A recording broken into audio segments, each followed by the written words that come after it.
Je m'appelle Laurent Laine, je suis pasteur, je suis chanteur et maintenant j'ai décidé de me présenter à la présidentielle de 2012 pour défendre les plus pauvres. C'est une candidature qui est sérieuse, c'est une candidature qui est basée sur un phénomène social en France qui n'a que trop duré et donc c'est la raison de mon engagement. Mon engagement est sérieux, je le dis, même si à la télévision j'y suis passé dans des sujets beaucoup plus légers, etc. en tant qu'artiste et dans des émissions de télé-réalité. Aujourd'hui, on s'engage sur un débat qui me tient énormément à cœur. France est de toutes les manières une terre sur laquelle on accueille les autres. On le voit bien sur ce marché ici, on a tous des couleurs différentes et quand on essaye de se parler entre nous, le courant il passe. Donc il faut arrêter de mettre de la violence dans les mots, il faut arrêter de mettre de la violence dans la politique, il faut arrêter de dire qu'il y a trop d'arabes en France, il faut arrêter ces choses-là. Je veux dire, il faut commencer à se parler. Les délinquants, ils sont où les délinquants, voyez-vous?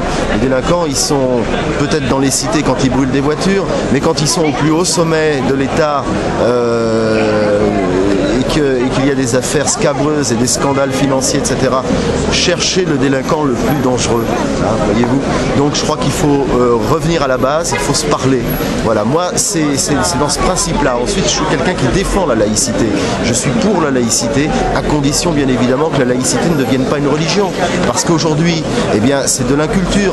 Je veux dire, dans nos vies de tous les jours, demander aux jeunes qui sont dans la rue qu'est-ce que c'est qu'un pasteur, qu'est-ce que c'est qu'un prêtre, qu'est-ce que c'est qu'un imam, un rabbin. Bon, ils vont tous centraliser tout cela sur un curé musulman, un curé catholique, un curé... Voilà. Donc je pense que dans l'instruction civique, on devrait faire plus attention à parler des religions sans aucun prosélytisme, bien évidemment. Moi, je suis pour le respect, y compris des gens qui ont une philosophie athée. Je suis pour l'amour universel qui commence par la solidarité.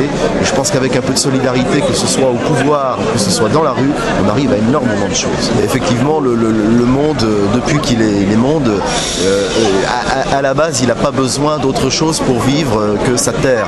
Hein, la terre peut nous apporter effectivement toutes les choses. Bon, on aime bien se compliquer l'existence, donc l'être humain a créé une chose qui s'appelle l'argent un jour, et il en est devenu aujourd'hui dépendant.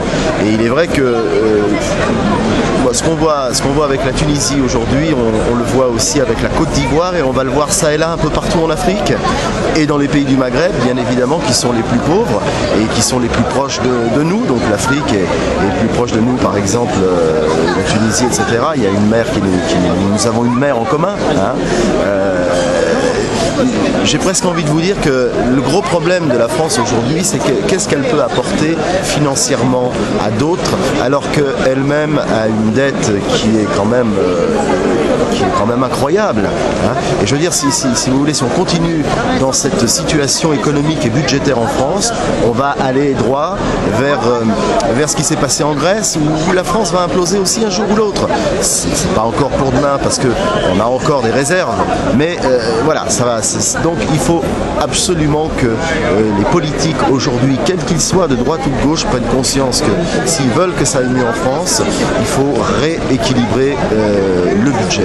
Ça, et malheureusement, c'est pas gagné, hein, parce qu'on peut voir que les derniers premiers ministres, le président de la République ou possibles candidats des grands partis ont tous été, de Valéry Giscard d'Estaing à Nicolas Sarkozy, en passant par Dominique Strauss-Kahn, un jour ministre de l'économie ou du budget. Pasteur pour la France et d'aller jusqu'au bout, parce qu'une récupération, qui dit récupération, dit bien forcément la mort des idées. On l'a bien vu avec Fadela Amara, qui a fait ce qu'elle a pu dans ce gouvernement, mais qui était beaucoup plus pertinente et beaucoup plus compétente, en tout cas dans son association Ni pute ni soumise. Vous parlez aussi de Coluche, qui lui était un laïc.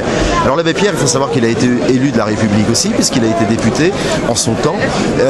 Ce sont des gens qui sont allés ensuite sur le terrain, donc ils ont commencé à avoir un discours, parce qu'on est obligé, vous savez, quand on veut parler des plus pauvres, etc., on est obligé de faire de la politique, hein, de toutes les manières, on est obligé de rentrer dedans, comme on dit. Je pensais à Coluche, par exemple, on me disait, oui, Coluche, il n'est pas allé jusqu'au bout, il n'est pas allé jusqu'au bout de la présidentielle. présidentielle, mais il a créé les Restos du Cœur après.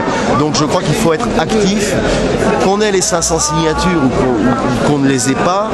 Je ne pense pas qu'être récupéré peut être une solution, parce que la récupération, ça donne une certaine forme de pouvoir dans laquelle on sera obligé de se taire, puisque quand on appartient à un gouvernement, en règle générale, on essaye de le soutenir. En laine, président, c'est un groupe qu'on a créé, donc soyez nombreux à venir exposer vos idées, même si il y a des idées qu'on défend et qui sont pas spécialement les vôtres. Venez en parler, c'est une page démocratique sur laquelle on a le droit de tout dire et de s'exprimer dans le respect des valeurs et des différences de chacun.